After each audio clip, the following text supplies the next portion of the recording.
All right, good day. Little hyper in my voice and my actions because it's travel day today and we're trying to get on the road.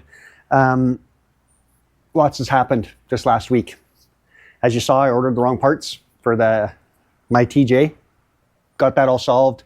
The rear sway bar is all good. Handles great. The other problem that I hinted to was the winch. So as you know, I ordered a new one and it arrived and I did a whole video, a whole unboxing, everything. I had it all rigged and mounted, wired. And when I went to test it, the motor wouldn't actuate. I couldn't wind the cable in or out.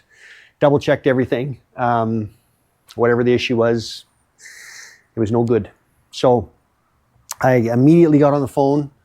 This was on Wednesday. I immediately got on the phone with Rough Country and the guy I talked to. This was about, 4:30, 5 o'clock in the afternoon, Central Time now. And he's like, yeah, no, we'll get one out to you right now. So they shipped it and it arrived basically today on the day we're about to leave. I'd kind of given up a little bit of hope. I thought, we'll just do without it. But kudos to Rough Country and their customer support. Fantastic. Couldn't ask for anything better. So I have the old one back there buried in the mess somewhere that I got to box up and ship. But when I unboxed the other one, I destroyed it. The box, that is. So I have to do this carefully. So I'm going to walk you through all this now. But before I get too far, like, subscribe, comment, all that good stuff. We appreciate, your time and we enjoy doing this. So feel free to share a little bit. All right, let's get this one unboxed and see if we can get this thing moving. I'm going to move things around here a little bit so you can get a little bit better view. All right, stick around. oh, they're heavy. Okay, so the video that I shot the other day ended up being no good. Whatever, it was just garbage. Not the fact that the audio and everything worked, it was just very terribly done. So I'm going to try and redo this.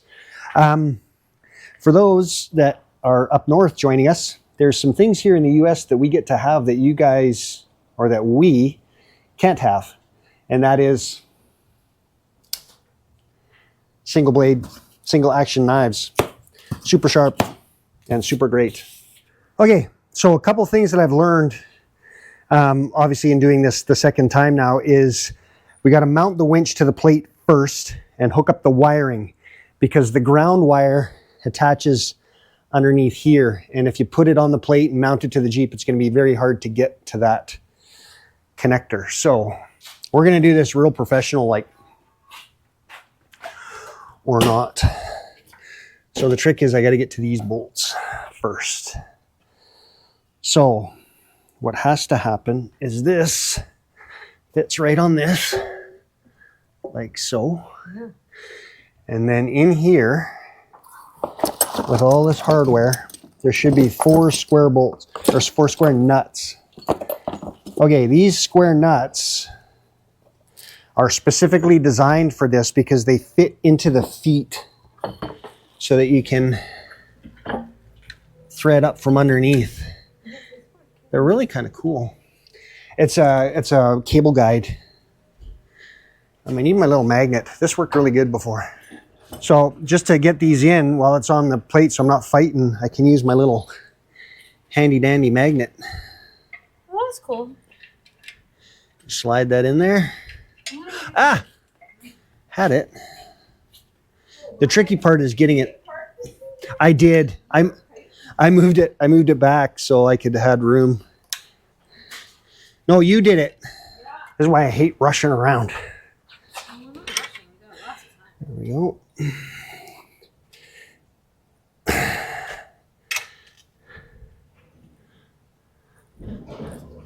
Those fender washers almost don't seem big enough. So that's good, that's good. So now we just basically got to line this up to there. Oh, I did what I didn't, I didn't put the negative wire on. So now I'm going to do it the hard way. After I said, make sure you put that on. So the negative wire attaches underneath here, and this nut should be loose.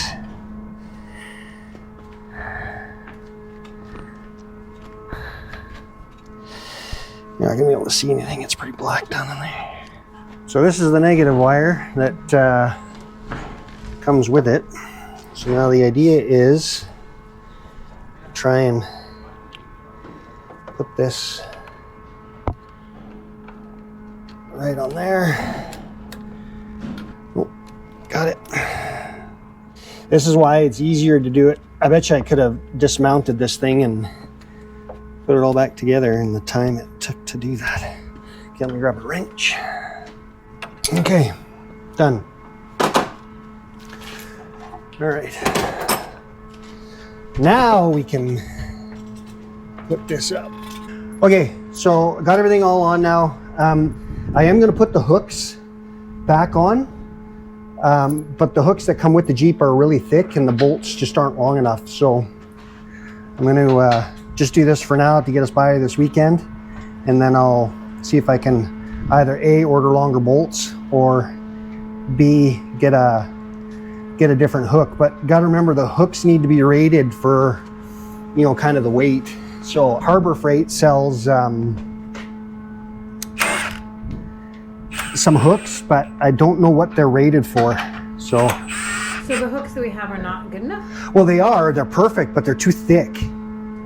They're just get thicker, longer bolts. Yeah. Yeah. Those are nice. Those are nice hooks. Yeah. So I think that's going to be the end goal, but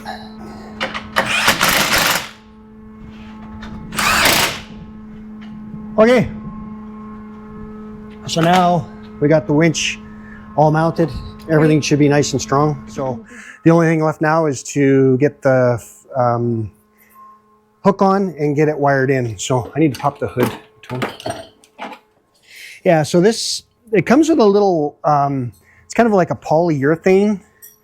It's soft and pliable. I think this is supposed to go on here, and then it guides the cable in and it keeps it from rubbing. So I'm going to go ahead and actually use that. So this should slide through here maybe. I think that's where that's supposed to go. Tanya's going to quickly look at the instructions to make sure that I'm not losing my mind. You know, with the condition of the other one that I got it in, something's telling me I probably should have tested this before I got it all mounted. Considering I went through this exercise once already. It doesn't really have good instructions. No. Well, because it's kind of assuming that you know what you're doing, maybe. Okay, let's talk about wiring real quick. So, pretty straightforward.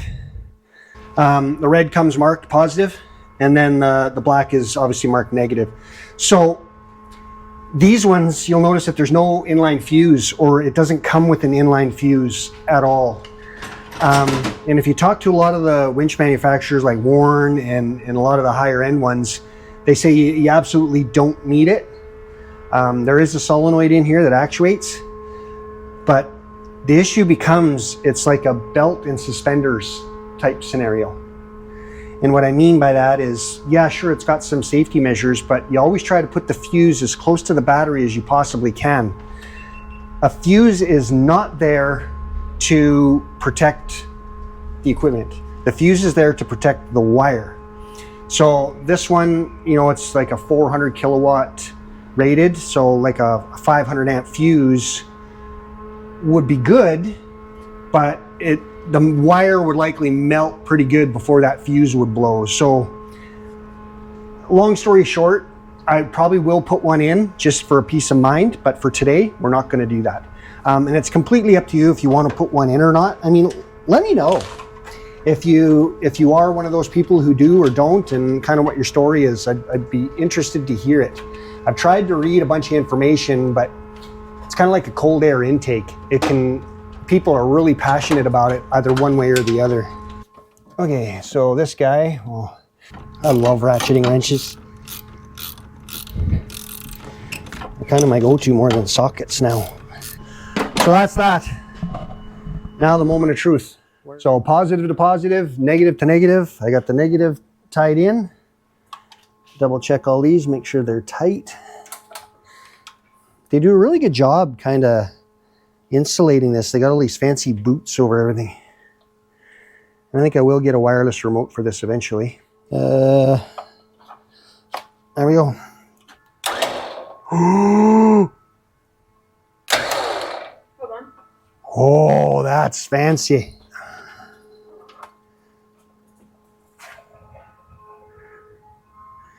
So this is supposed to be, I think it's 85 feet of synthetic line. So locked and in.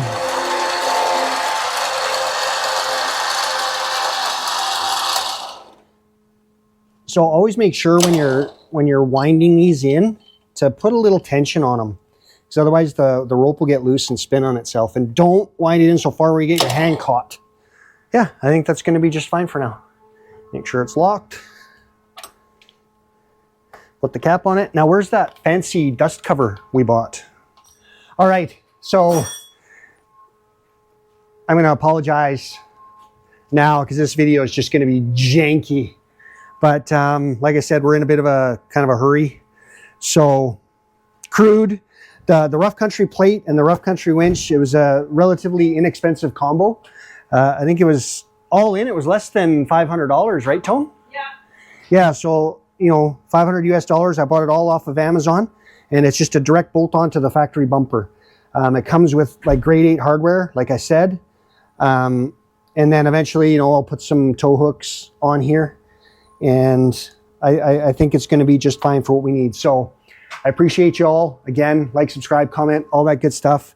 And we're going to go on an adventure. So we're going to videotape this one as well. Hopefully, you know, you guys like it, and we'll see you on the next one.